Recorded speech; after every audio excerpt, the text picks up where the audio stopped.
สวัสดีค่ะวันนี้เราจะมาคุยกันในมุมมองที่น่าสนใจมากๆเลยนะคะจากข้อความตอนหนึ่งในเรื่อง EP 5ฉันถูกโยนทิ้งแต่ไม่ถูกลืมเป็นเรื่องเล่าจากมุมของไอติมแท่งหนึ่งค่ะราคา5 บาทที่ถูกทิ้งลงถังขยะไปแล้วครับผมเราจะมาดูกันค่ะว่าความทรงจำเนี่ยมันสามารถให้จะเรียกว่าไงดีชีวิตหรือว่าคุณค่าคืนให้กับสิ่งที่ดูเหมือนจะหมดค่าไปแล้วได้ยังไงบ้างครับเป็นประเด็นที่ชวนให้คิดตามมากๆเลยนะครับว่าจริงๆแล้วคุณค่าของบางอย่างเนี่ยมันอาจจะไม่ได้อยู่ที่สภาพข้างนอกที่เราจับต้องได้อืมแต่มันอาจจะฝังอยู่ในแบบประสบการณ์ความรู้สึกที่เรามีร่วมกับของชิ้นนั้นๆมากกว่าถึงแม้ว่าตัวของมันเองจะ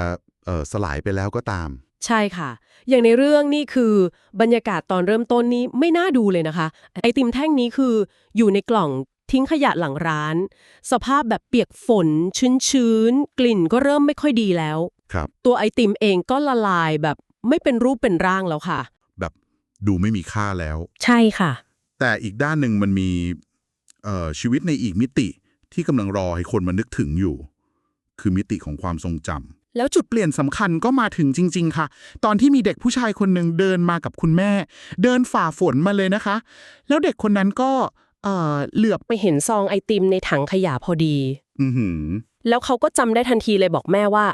แม่ผมเคยกินไอติมแบบนี้ตอนอนุบาลอะไรแบบเนี้ยครับ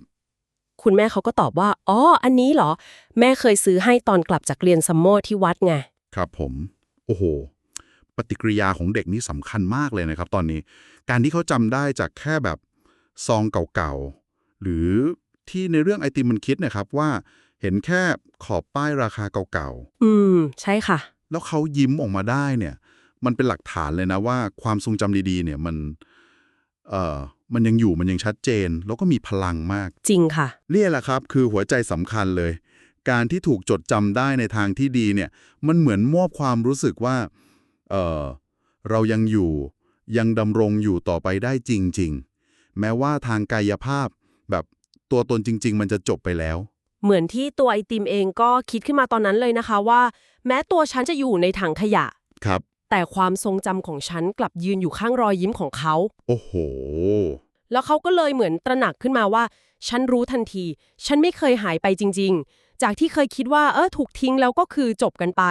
กลายเป็นว่ามันคือการค้นพบชีวิตในอีกรูปแบบหนึ่งใช่เลยครับ มันคือการเปลี่ยนสถานะไปเลยนะ จากวัตถุที่แบบหมดหน้าที่ใช้สอยแล้วกลายเป็นสัญลักษณ์ของความสุขความทรงจำดีๆในอดีต อือหือซึ่งมันก็ไปตรงกับที่ผู้บรรยายเขาทิ้งท้ายเอาไว้ในเรื่องด้วยนะครับว่าของบางอย่างอาจจะหายไปเลยแบบไม่มีร่องรอย แต่บางอย่างมันก็ยังปรากฏตัวอยู่ในบทสนทนาเล็กๆน้อยๆของคนอื่น ใช่ค่ะซึ่งนั่นแหละครับมันก็คือรูปแบบหนึ่งของการมีชีวิตอยู่ในความทรงจำแต่ก็น่าคิดเหมือนกันนะคะว่าความทรงจำแบบเนี้ยที่มันผูกอยู่กับของเล็กๆน้อยๆทั่วไปเนี่ยมันมีความหมายพิเศษต่างจากความทรงจำที่เรามีต่อของสำคัญอื่นๆอย่างเช่นของขวัญหรืออะไรแบบนั้นหรือเปล่าคะหรือว่าจริงๆแล้วความทรงจำทุกแบบไม่ว่าจะเล็กน้อยแค่ไหนก็มีพลังในการให้ชีวิตแบบนี้ได้เหมือนกันหมดเป็นคำถามที่ดีนะครับ ผมว่าเอ่อพลังของมันส่วนหนึ่งอาจจะอยู่ที่ความไม่คาดคิดด้วยนะครับ การที่ของธรรมดาแบบไอติม5 บาทเนี่ยมันจุดประกายความรู้สึกเชื่อมโยงกับอดีตที่อบอุ่นขึ้นมาได้ค่ะมันแสดงให้เห็นว่าจริงๆแล้วคุณค่าทางใจเนี่ยมันไม่ได้ขึ้นกับมูลค่าทางวัตถุเสมอไปเนาะแต่มันอยู่ที่บริบทเรื่องราวส่วนตัวที่ผูกอยู่กับของชิ้นนั้นๆมากกว่าครับบทเรียนที่เราอาจจะได้จากเรื่องนี้ก็คือว่าการดำรงอยู่ทางกายภาพมันก็เรื่องหนึ่งแต่มันอาจจะเป็นแค่ส่วนเดียวค่ะแต่ผลกระทบทางความรู้สึกหรือความทรงจำที่เราสร้างไว้กับสิ่งต่างๆหรือแม้แต่กับคนอื่นๆเนี่ยมันสามารถอยู่ได้นานกว่าที่เราคิดเยอะเลย จริงด้วยค่ะแล้วก็อาจจะแสดงตัวออกมาในรูปแบบที่เราคาดไม่ถึงด้วยซ้ำอย่างเรื่องนี้คุณค่ามันเลยไม่ได้ตายตัวครับมันอยู่ที่การเชื่อมโยงอยู่ที่เรื่องราวที่เกี่ยวข้องกันค่ะงั้นสุดท้ายนี้ก็อยากจะชวนคิดกันต่อดูนะคะว่าในชีวิตประจำวันของเราเนี่ยมีสิ่งของ